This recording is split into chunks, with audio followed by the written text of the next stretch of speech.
So, evidence, ito yung mga information or mga bagay na ginagamit sa korte para malaman kung ano ang tunay na nangyari sa isang kaso.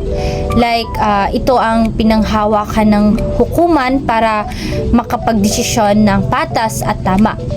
So, mauto siya ang evidence. And then, medical evidence. Ito ay uri ng ebidensya na galing sa larangan ng medisina. Kung ang isang katotohanan ay mapapatunayan gamit ang resultang medikal.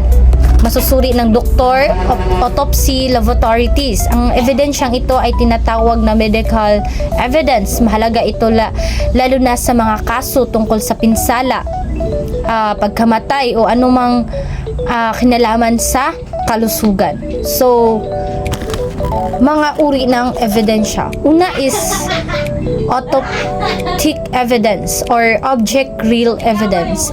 Ito ang ebidensya na nakita or nahahawakan mismo ng hukuman.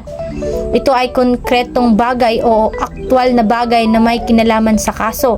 Mga simpleng halimbawa, parang ipinapakita mo mismo sa hukuman ang ebidensya, hindi kwento, hindi dokumento, kundi aktwal na bagay na may kaugnay sa pangyayari. Halimbawa, baril na ginagamit sa krimen, damit na may dugo, mga larawan o video ng crime scene. Ang lakas na ganitong ebidensya ay nasa nagiging totoo at nahawakan. Pangalawa is testimonial evidence. Ito naman ay ebidensyang nagmumula sa salaysay o pahayag ng isang tao sa ilalim ng panunumpa. Mas simple So, kani is yung mga halimbawa, example, ito ang ebidensya na galing sa bibig ng testigo habang tinatanong siya sa korte. Halimbawa, kwento ng isang nakakita sa pangyayari, or we say witnesses, and then paliwanag ng isang doktor tungkol sa kondisyon ng biktima. And then sinumpa ang salaysay ng sino mang may nalalaman sa kaso. So, third or pangatlo is experimental evidence.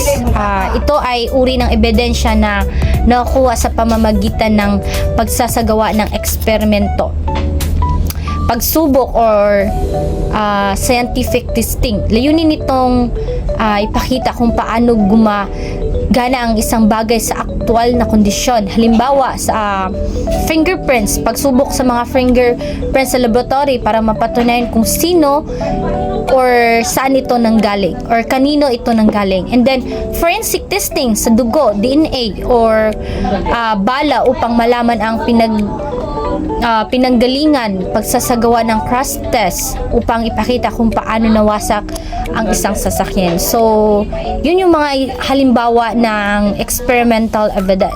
So, paano ito ginagamit? Ginagamit ito sa korte o sa pananaliksik upang mapatunayan ang sanhi or epekto or katotohanan gamit ang scientificong metodo.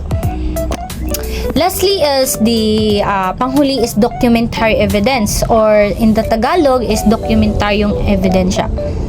So, yung kahulugan is ito ay ebidensyang nagmumula sa mga dokumento, nakasulat, nakaprint o nakarecord.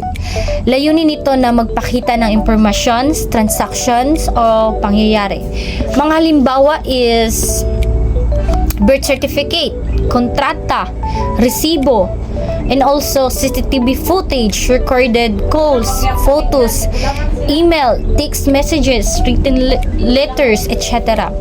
So, paano ito ginagamit? Inaharap sa korte upang mapatunayan ang mga detalye tulad ng pagkakilanlan,